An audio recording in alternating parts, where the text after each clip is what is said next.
Thank you very much, first of all, to Davide Tiranti, who is here today, because we are going to talk about the operational landslide early warning system that is operational indeed in the Piemonte region. For those of you who are not Italian, many, I assume, Italy has 20 regions. Now, one of these regions is called Piemonte. Davide Tiranti is managing for the regional entity that is responsible for the early warning system. He's managing the landslide early warning system for the entities. It's called ARPA Piemonte.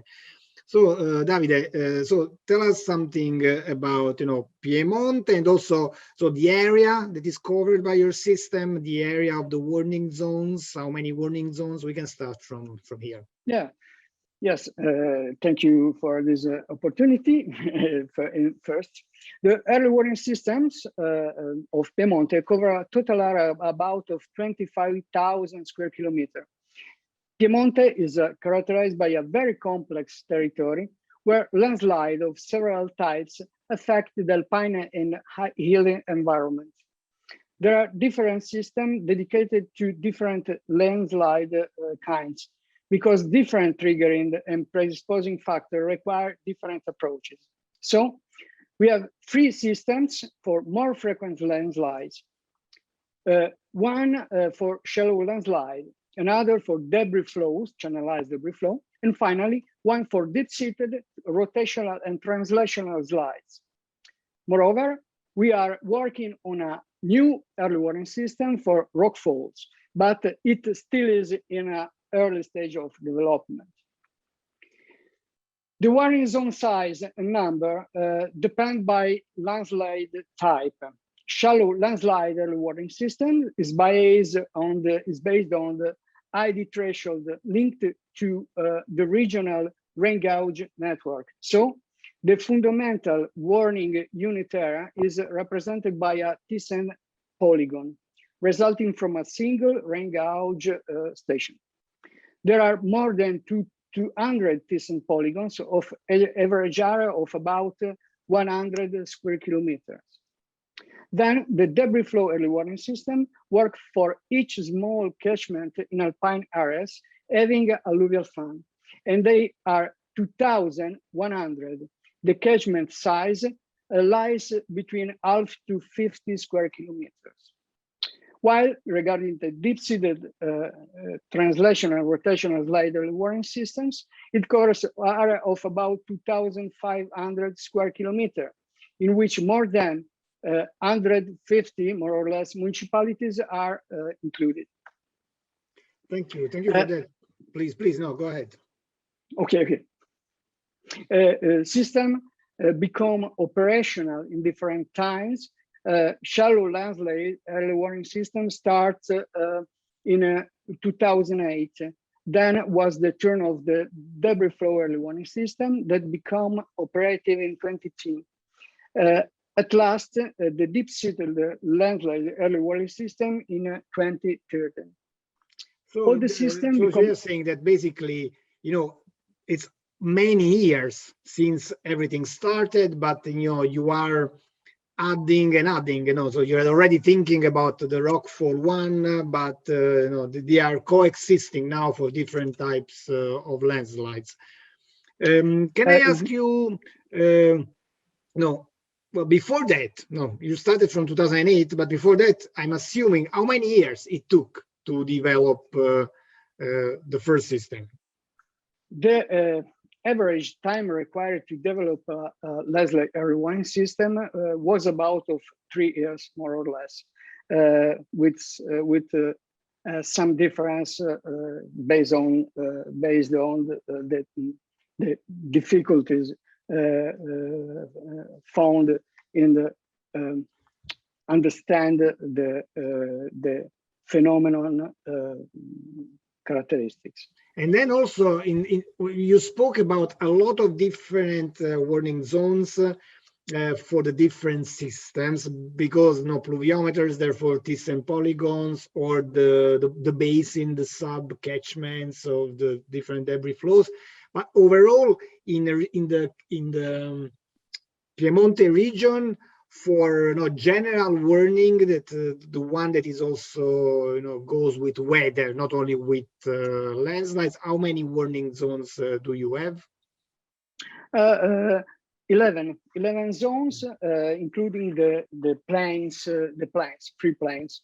Okay, thank you for that. Then in terms of warning levels, how many warning levels do you have in your system, and what are the main characteristics of the warning model? The warning levels number depends on the system considered. Shallow landslide early warning system has 4 warning levels. Nothing to say. A few and isolated triggering of a landslide, one or 2 landslide per square kilometers. Not very whispered landslide under 10 triggering per square kilometers, and whispered landslide more than 10 landslide for square kilometers. Levels depend on threshold exceeding value and the susceptibility map of shallow landslide, a very important component of the system. Debris flow early warning systems has 2 warning levels. All is okay, and a debris flow can occur. This for each catchment in the Alps. It is a bit different for the deep-seated early warning systems because it considers the antecedent precipitation from 60 days before present. So there are 3 levels linked to each landslide site. Neglectable probability of landslide reactivation if the antecedent precipitation value is very low. Moderate probabilities if antecedent precipitation value is close to the triggering threshold, and high probability of reactivation if the triggering threshold is overcome. Thank you. And all these 3 systems, like now I understood, it's not one, it's 3 and it goes. No, 3. Do you update? Have they ever been updated, and how do you test? How are they different from previous versions if they've been updated? All the systems have been constantly updated based on the operational performance results. Some of those receiving just little adjustments. For example, the debris flow early warning systems now take into account the rainfall amplification effects due to wildfires occurrence. But the shallow landslide early warning system has been completely redesigned. It passed through a major release update last year. The new version filled the gaps of the old model, identified by performance analysis over 10 years of use. The performance analysis was made with the EduMap tool, and we do this together with you. Thank you for that. At least that part I know, because we've been working together. Thank you. And the new model, there is a new model called SLOPES from the acronym Shallow Landslide Occurrence Prediction Systems, has been improved with the integration of a shallow landslide susceptibility map with a new, more various threshold sets, and a probability approach based on the estimation of expected landslide number when a threshold has been exceeded. Thank you very much for that. Switching to not moving from the warning model to the warning system, generally speaking, like all the components, I'm wondering, is there a daily routine, and when are the warnings, the advisories that you are giving issued, and how do you do that? Yes, well, all the systems run once an hour, and the experts validate the output results once a day. During the bulletin editing, this is the moment of the general evaluation of the model results. Alerts are issued by systems when a threshold exceeding happens, but we inform the stakeholders and citizens by a synthesis in bulletins issued normally once a day. Of course, if a significant changing in the other scenario happens, we release updating bulletins during the events. And then you already answered partially to no, but to who do you give the warnings? Who are the stakeholders or the people that you warn? Warning are addressed to civil protection bodies in a detailed and technical way, but by secure and dedicated channels, such as internet, mailing list, or SMS. We also inform the citizen by institutional website in more simplified form. Thank you for that. So the stakeholders, you mentioned them, but I'm wondering, in your operation, it's now a very long operation, started like more than 10 years ago, at least from the operational level, no? And before that, for the research and development stage.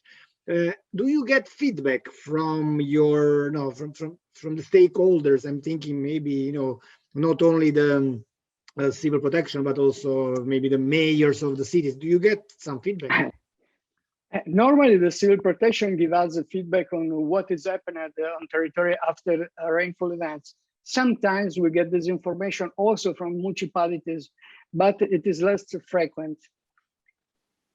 And that's, in my opinion, that's something that happens often in territorial systems, and maybe increasing, I don't know if you agree with me, but maybe increasing the exchange between managers and stakeholders could be done for the benefit of system performance. Yes, feedback, the feedback activities is very important, because if we can have a first validation of the warning issue, but unfortunately, it is not a consolidated procedure in Piemonte. No, I guess in many parts of the world. I'm not saying only Italy, but that's I'm guessing this. But based on what I know and talking to people, let me ask you this thing. But how many? I know you went, but let's say how many people are there to run the system or the systems? Oh, yes, no one is needed to run the systems. They are completely automatic. But an expert operator make a synthesis of model results and validate the bulletin before the release. Obviously, in case of system malfunction, a lot of persons will be involved to fix the problem as soon as possible. Thank you. I think that our brief talk is going towards the end. I'm wondering if there is any issue that we did not discuss and you think it's relevant to highlight for our viewers, listeners. Only one thing. In developing and managing of LandAware warning system, the cooperation with external institutions to share research results, methodologies, and ideas is the winning approach to obtain more good performance from our systems. So I think that LandAware is a great project to do this. All the landslide early warning system probably are already or will be affected by climate change. A world network of researchers and stakeholders is a power weapon to make our system resilient as quick as possible. That's on that, what can I say? Of course, I agree with you that networking is always a good thing, and exchanging of opinions, exchanging of practices, and then having a venue for that exchange is something important. I'm glad that you also said it. And then, as we know, we are recording these in advance, but we are going to put it on the web, not only for viewing on demand, but during the LandAware May Day 2021 around the clock conference. And then, there also you have your space also for live discussion within some slots, and people for sure will interact with you about your system and other systems as well. What can I say? Thank you very much, Davide, for this opportunity, for having accepted the invitation to have this interview and for your words and for your explanations about the system. I am grateful to you for that. Please. You are welcome. Thank you for this interview. I'm very glad for that. Okay. Bye-bye. And bye-bye to the viewers. Bye-bye. Have a nice day. Bye.